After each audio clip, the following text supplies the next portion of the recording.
Pecha Kucha 47 interactive storytelling. So I bought a game early this week called Elite Dangerous, and thinking about what it does and doesn't do ended up making me think about interactive storytelling and like those choose your own adventure books that I used to see when I was a kid.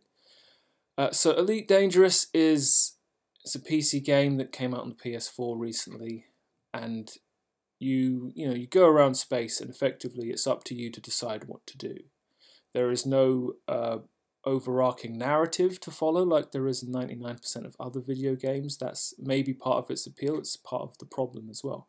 The most obvious direct comparison is No Man's Sky. You explore for the sake of exploring. There isn't really any progression or narrative to speak of. You just keep playing the game because you still feel like playing it. It's a lot like Europa Universalis, where you pick any nation in the world between a certain period of time, and you do what you want. You can try and conquer the world. You can simply try to not be conquered. But there is no victory condition per se. So a lot of the reason people play these games is because it fulfills they can fill the gaps that the narrative allows. So looking at interactive storytelling, there used to be choose your own adventure books where you have multiple choices, you pick one, and then it tells you what page to go to. So it's not a book you read from start to finish.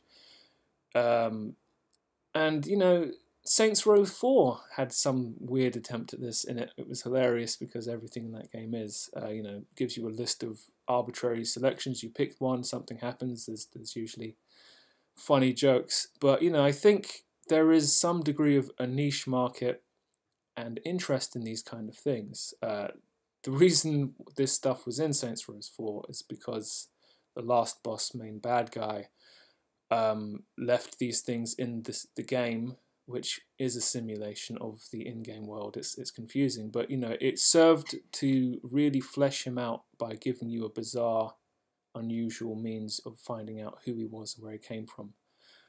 So I used to do that kind of stuff when I was a kid, give people hypothetical questions and then come up with like answers. You're going down a corridor, do you go left, do you go right? And I just decided I'd visualize this with a little Napa Vegeta joke, which is going to be useful going forward. Just looking online, there are websites, it seems, where there are people doing this kind of thing. I imagine it's not so different from things like Dungeons and Dragons. There's a lot of kind of that Lord of the Rings, elves and dwarves fantasy in there. And, just one example from that website is effectively it's a text dump. It's a book, and then at the bottom of the page, you've got links to the next page you go to based on the decisions you've made, and you're kind of in charge of where the story goes. Now I doubt anyone's paying for this, but yeah, see, the way I was visualizing it is like JPEG with the link throughs on top of the JPEG. So it's more visually interactive. Well, no, not interactive, more visually appealing, but then there's less world building if that's how you do it. This kind of thing can be done on YouTube when you have videos that have YouTube videos linked into the multiple ones that kind of show what a or a B conclusion. Now this isn't technically an example of that, but I'm sure there are a few of them out there. Superhero battle videos. There's more channels that do that than I realize. So if you took a game that had the budget of Darkest Dungeon and the appeal, which is effectively just illustrated, and then combine that with Gone Home, which is a game where there is no game, you just walk around a house and listen to sound bites,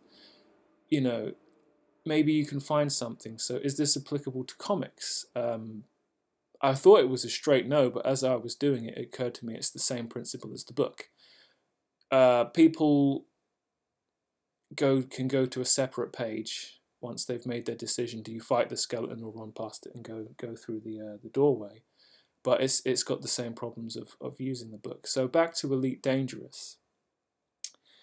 It's a game I've played for about 5 hours, and that was just doing the tutorials. It's one of the worst user experiences user experiences based on introduction I've had since first learning to use Photoshop. It just doesn't make itself available to new users. And you know, you effectively have to watch YouTube videos to figure out what's going on.